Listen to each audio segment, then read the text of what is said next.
Bonjour à tous. 안녕하세요, 여러분. 델프 아두 시험 예제 해설 학습 가이드에 오신 것을 환영합니다.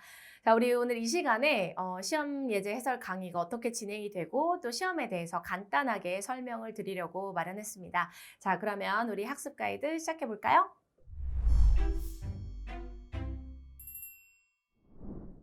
자, 델프 단계에 대해서 간단하게 보고 넘어갈게요. 자, 델프 시험은 총 4단계, 그리고 달프 2단계, 합쳐서 우리가 델프, 달프 시험이라고 부릅니다. 델프는 아음부터 배누까지고요. 그 위에 쇠음과 세두는 달프 단계라고 보시면 되겠습니다. 난이도는 아앙이 가장 낮고 배두가 가장 높고요. 달프에서는 세두가 가장 높죠. 보통 여기서부터 시작하셔서 쭉 차근차근 올라가서 쇠음과 세두까지 응시하시는 분들이 굉장히 많은데요. 우리 오늘 설명드리는 아두 단계는 바로 이쪽에 델프 아두 단계를 보시면 되겠습니다. 자, 우리 델프가 시험이 어떻게 구성되어 있는지 간단하게 보겠습니다. 델프는 총 4개의 영역으로 나누어져 있습니다. 청취, 독해, 작문, 구술 이렇게 되어 있고요. 우리가 보통 델프 시험을 토요일, 일요일 이렇게 나누어서 보는데 토요일 날 청취부터 독해, 작문까지 보고요. 구술 시험은 일요일 날 따로 봅니다. 그래서 토요일 날 시험은 시간이 정해져 있고요. 일요일 시험은 사람마다, 응시자마다 약간씩 시간이 다릅니다. 자, 보통 청취부터 독해, 작문 이렇게 3개의 영역을 모두 보는 데는 1시간 40분 정도 걸린다고 보시면 되고요. 일요일 날 보는 구술 시험의 경우는 시험 시간만 치면 6분에서 8분 정도 걸립니다. 물론 여기에 여러분들이 준비해야 되는 준비 시간이 따로 있고요. 주제를 뽑기 전에 대기해야 되는 대기 시간도 따로 있기 때문에 당연히 한두 시간 정도는 약 1시간에서 2시간 정도는 대기 시간이 발생할 수 있습니다. 내 순번이 어딘지에 따라서 약간 내 단계에 따라서 또 내가 어디에서 대기를 하고 있는지에 따라서 시험 시간은 각자 달라집니다. 자, 합격 기준은 100점 만점 중에 총 50점 이상을 획득하시면 합격을 하실 수가 있습니다. 시험 유형은 청취와 독해는 객관식으로 나와요. 옛날에는 주관식 문제가 섞여 있는 시험으로 보았지만 이제는 객관식 문제로 나옵니다. 그리고 작문은 주관식이에요. 작문은 우리가 주어진 주제에 대해서 해당하는 글을 손으로 써서 제출을 하시는 거고요. 구술은 면접관과 함께, 시험관과 함께 보는 면접식으로 진행이 됩니다. 시험 일정은 연간 3번을 보는데요. 보통 3월, 5월, 그리고 11월에 보게 됩니다. 그래서 이 일정은 매년 날짜는 구체적으로 달라질 수 있기 때문에 여러분들이 델프달프 공식 사이트에 가셔서 시험 일정 및 시험 신청 일정을 잘 확인해 주셔야 되겠습니다. 자, 델프 아두 단계의 시험 구성에 대해서 같이 보겠습니다. 자, 청취 같은 경우는 여러분들이 음성 파일을 듣고 객관식으로 문제를 풀어주시면 돼요. 객관식 문제 정답을 찾아주시는 문제고요. 그 다음에 총 22개 문제를 풀어주셔야 되고 시험 시간은 한 25분 정도 걸린다고 생각을 해주시면 되겠습니다. 자, 우리 청취가 끝나면 바로 독해가 시작이 되는데요. 지문을 읽고 마찬가지 객관식으로 문제를 풀어주시면 되겠습니다. 문제는 총 25개의 문제를 풀어야 되고요. 자, 시험 시간은 30분이기 때문에 생각보다 30분 안에 25개 문제를 풀려면 조금 빠르게 풀어주실 필요가 있습니다. 검토까지 시간을 하려면 조금 빠듯할 수 있기 때문에 이 시간 관리를 잘하는 것도 굉장히 중요할 것 같아요. 자, 그 다음은 작문 분야는 제시된 상황을 읽고 적절하게 글을 써주는 것인데 글을 2개를 써주셔야 됩니다.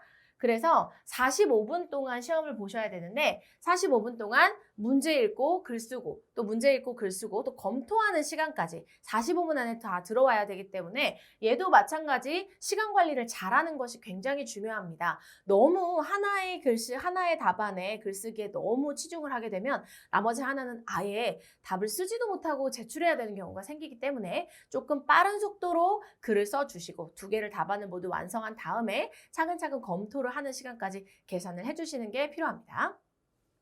자, 구술은 제시된 질문에 적절하게 대답을 해주어야 합니다. 총 3개의 문항이라고 써놨는데 사실 3개 부문으로 나뉘어요. 자기소개, 그 다음에 주제에 대해서 내 생각 발표하고 그 다음에 롤플레잉을 하게 됩니다.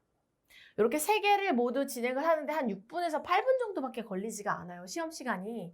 그래서 사실 하나의 영역이 자기소개 1분, 그 다음에 내 생각 말하기 한 2, 3분, 그 다음에 롤플레잉 2, 3분 요 정도로 진행이 된다고 생각하시면 돼요. 생각보다 시험은 굉장히 금방 끝납니다.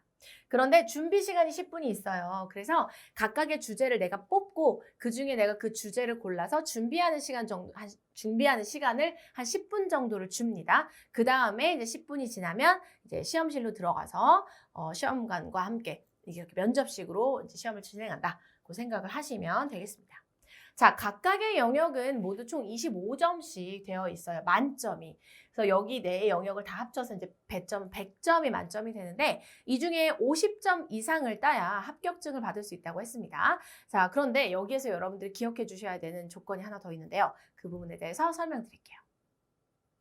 자, 이 4개의 영역에서 우리가 고르게 점수를 딸 수 있다면 너무나 좀 좋겠지만 사실 여러분들이 가장 어려워하시는 부분이 청취, 그리고 구술입니다. 이 2개의 영역은 여러분들이 약간 울렁증이 있으신 분들도 굉장히 많고 또 청취 같은 경우는 귀가 잘 들리도록 할 때까지 시간이 조금 물리적으로 오래 걸리기 때문에 여기에서 점수를 사실 많이 따기는 쉽지 않아요.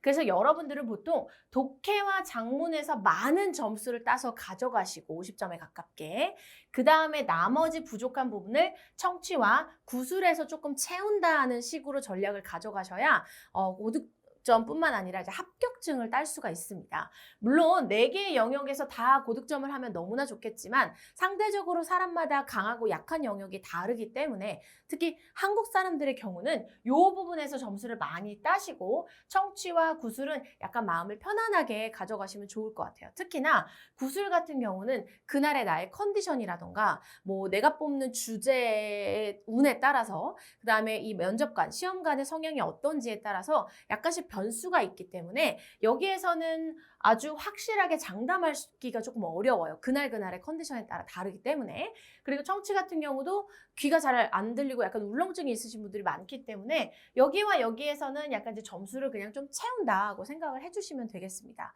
그래서 내 영역 통틀어서 50점 이상을 따면 좋은데 선생님 그러면 저는 전 청취가 너무 약하니까 전 청취는 버리고 나머지 3 영역에서 고득점을 따서 50점을 넘기겠습니다. 라고 얘기를 하시는 분들이 계신데요. 그렇게 하면 절대 안 됩니다. 왜냐하면 50점 이상을 획득해야 되는 기준에 조건이 하나가 더 붙는데요. 내 영역 중에 꽈락을 맞는 영역이 없어야 됩니다. 꽈락의 기준은 5점 이상이에요. 그래서 5점보다 점수를 못 따거나 5점보다 점수가 낮으면 나머지 영역이 아무리 점수가 높아도 탈락입니다. 자, 한번 이렇게 예시로 한번 우리가 볼게요. 자, 응시자 A와 B가 있다고 봅니다. 응시자 A는 청취에서 10점, 독해 15점, 작문 15점, 구술 15점. 잘 봤죠, 시험을? 그래서 이렇게 땄어요. 그래서 이 사람의 총점은 55점이에요. 50점을 넘겼죠? 이렇게 됐어요. 그런데 응시자 B가 있어요. 이 사람은요, 청취 20점, 독해 20점, 작문 20점, 너무 고득점을 잘 땄어요. 그런데 구술에서 4점을 땄어요. 그러면 이 사람의 총점은 총 64점이죠. 네, 이 사람보다 오히려 점수가 높아요. 그리고 50점도 많이 넘었어요. 그런데 이 사람은 합격을 할 수가 없고 이 사람이 합격이고 이 사람은 불합격이에요. 왜 그럴까요? 네, 여기 있는 구술에서 꽈락을 맞았기 때문입니다. 구술에서 5점을 넘기지 못했어요. 4점이잖아요. 5점 이상을 따야 됩니다. 4점을 따면 나머지가 아무리 높아도 얘가 4점이게 5점이 안 됐기 때문에 불합격이에요. 이 사람은 5점은 다 넘겼어요. 그죠? 뭐 하나 굉장히 뚜렷하게 하진 않았지만 전반적으로 평타고 다 5점을 넘겼기 때문에 55점 그리고 5점 넘김 그래서 합격이 되는 겁니다. 그래서 이렇기 때문에 저는 어떤 한 영역은 버리고 나머지에서 딸래요 이렇게 하시면 안 됩니다. 4개 다 챙겨 가셔야 돼요. 다만 좀 편차가 있을 수 있어요. 어쨌든 5점은 넘기실 필요가 있다. 됐죠? 그래서 어떤 하나 영역 버리고 가시는 거 없어야 됩니다. 아시겠죠? 자, 그러면 우리 시험 예제 해설 강의 구성 같이 보겠습니다. 자, 청취 4개, 독해 4개, 작문 하나, 구술 하나 이렇게 해서 총 10강의로 이루어져 있고요. 자, 청취는 제가 지문 하나당으로 다 강의를 잘랐어요. 그래서 exercise 1에 해당하는 부분은 우리가 1강에서 다 다룰 거예요. 정답 보고 전체 스크립트 해석합니다. exercise 2는 2강에서 정답 문제 풀어보고 스크립트 해석할 거고요. 3강도 마찬가지, 4강도 마찬가지입니다. 독해도 자 지문 에 따라서 다 나눴어요. 그래서 exercice 1, 2, 3, 4. 4개의 지문이 나오고 자, 요거를 우리가 정답하고 지문 해석하는 것까지 전체 다 보게 됩니다. 그래서 이 안에 문제도 풀고 정답도 확인을 하지만 지문 해석도 다 들어가 있어요. 스크립트 해석도 들어가 있고요. 그다음에 장문. 장문은 하나만 돼 있어요. 왜냐하면 문제가 정해져 있기 때문에 시험 예제에서 1번과 2번 에 대해서 우리가 문제를 같이 읽어보고요. 그 다음에 제가 모범 답안을 보여드리고 그걸 해석을 해드릴 거예요. 그래서 사실 장문 같은 경우는 여러분들이 문제를 보시고 여러분들만의 장문 답안을 한번 만들어 보시면 좋겠어요. 그 다음에 제가 보여드리는 모범 답안과 함께 비교해서 어떤 차이가 있는지 또 이런 표현 가져다가 내가 좀 써야 되겠다 해서 그 표현 같은 거 좀 건져 가시고 비교해 보면서 보시면 너무 좋을 것 같고요. 자, 그다음에 구술 같은 경우는 시험 예제에 사실 주제가 굉장히 많은데 그중에 제가 이제 모범 답안을 골랐어요. 그러니까 첫 번째, 그러니까 두 번째 우리 자기소개 이후에 자기 얘기 발표하는 거는 수제 까또즈 제가 14번을 골랐고요. 그 다음에 이제 롤플레잉은 제가 11번을 골랐어요. 그래서 이 두 개에 대한 모범 답안을 제가 보여드릴 거예요. 그러면 여러분들도 모범 답안을 보시기 전에 여러분들만의 어떤 답안을 좀 만들어 보시고 좀 연습을 해보시면 좋겠어요.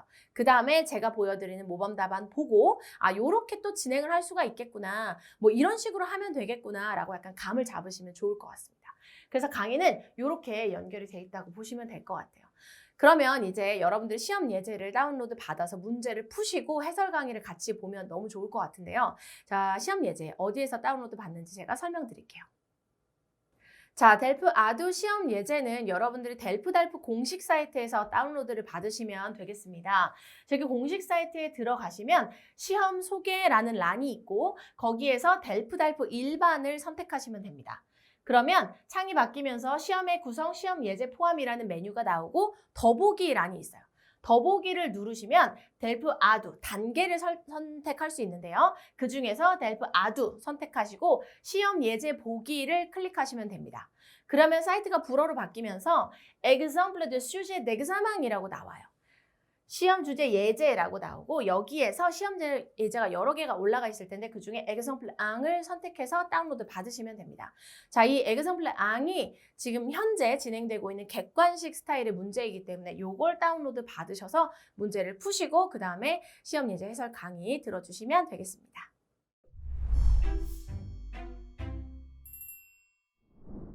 자, 이렇게 해서 우리 델프 아두 시험 예제 해설 강의 학습 가이드가 모두 끝났습니다. 자, 그러면 우리는 본 강의에서 뵙도록 하겠습니다. À la prochaine!